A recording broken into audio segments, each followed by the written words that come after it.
Gak jarang kita dengar mengenai kejahatan-kejahatan yang ada di Indonesia, apalagi buat kalian yang sering-sering baca berita, bisa di internet ataupun di media sosial. Pasti ada aja kejahatan di setiap harinya. Atau bahkan kalian yang berdiskusi bersama teman kalian mengenai kejahatan yang terjadi di sekitar kalian. Jadi guys, di sini saya akan menjelaskan pengertian pencurian dengan pemberatan. Nah, apa sih kira-kira? Jadi, pencurian dengan pemberatan adalah tindak kejahatan yang dilakukan dengan menggunakan kekerasan, ancaman kekerasan, atau dalam kondisi yang memberatkan yang mengakibatkan rasa ketakutan bagi korban. Nah, dalam konteks hukum pidana Indonesia, istilah ini merujuk pada tindakan mencuri yang lebih berbahaya dibandingkan pencurian biasa, karena melibatkan unsur kekerasan atau ancaman yang dapat menimbulkan trauma.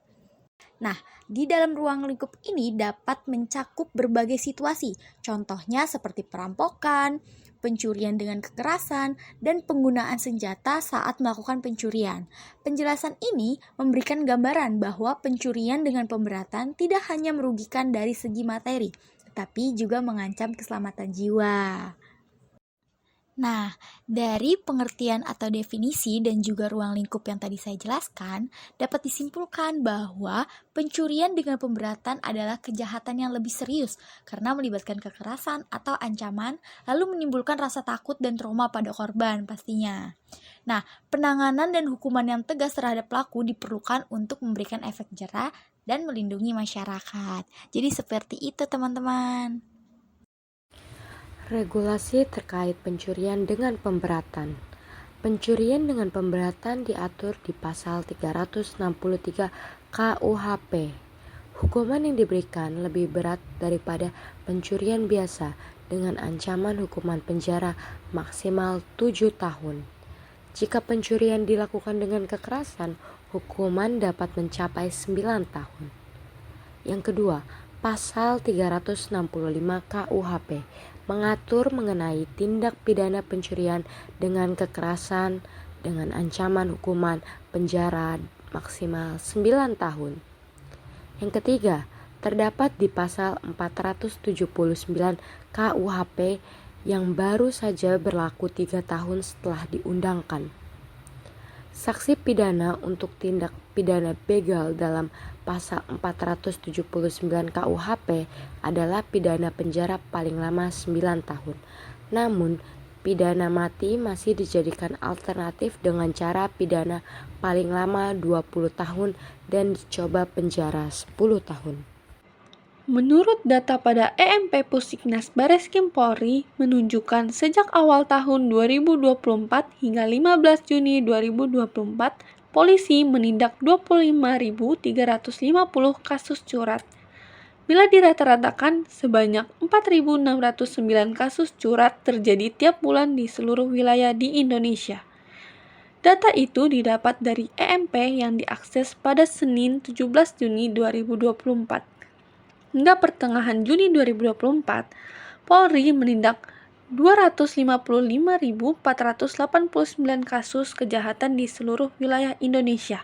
Sebanyak 9,92% dari jumlah tersebut merupakan tindak pidana kejahatan curat. Jumlah itu pun menempatkan curat sebagai kejahatan paling sering terjadi, dengan laki-laki paling banyak menjadi korban curat pada September 2024.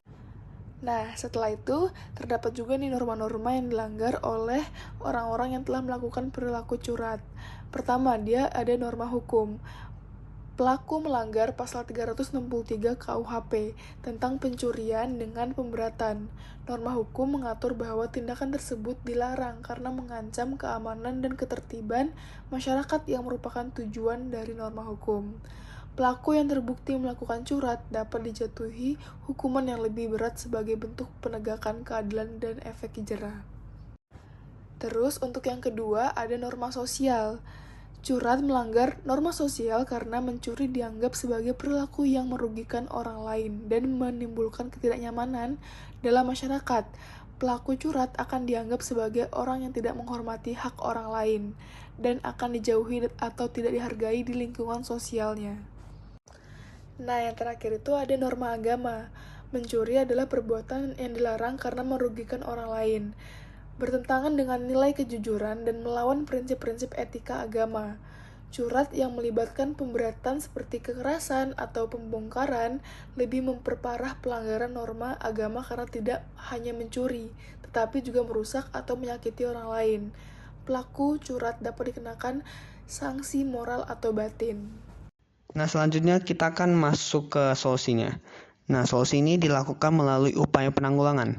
Nah, apa saja sih upaya penanggulangan? Yang pertama adalah peningkatan patroli keamanan.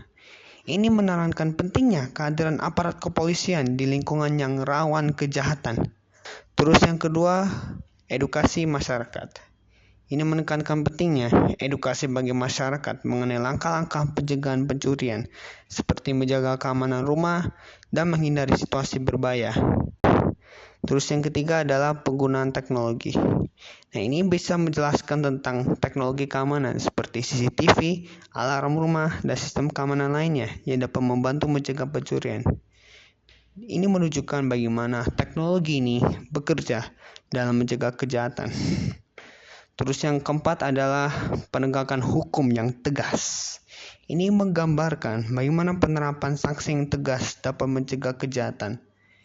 Juga dapat ditambahkan wawancara singkat dengan penegak hukum atau ahli hukum mengenai efektivitas sanksi. Nah, di sini yang keenam itu ada contoh kasus.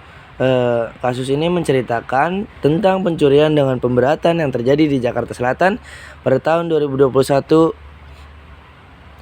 di mana pelaku masuk rumah dengan merusak pintu dan mengambil barang berharga. Tindak lanjut polisinya yaitu menyampaikan proses penangkapan pelaku dan bagaimana mereka dijerat dengan pasal 363 KUHP, menyampaikan harapan bagi masyarakat agar lebih berhati-hati dan paham tentang hukum.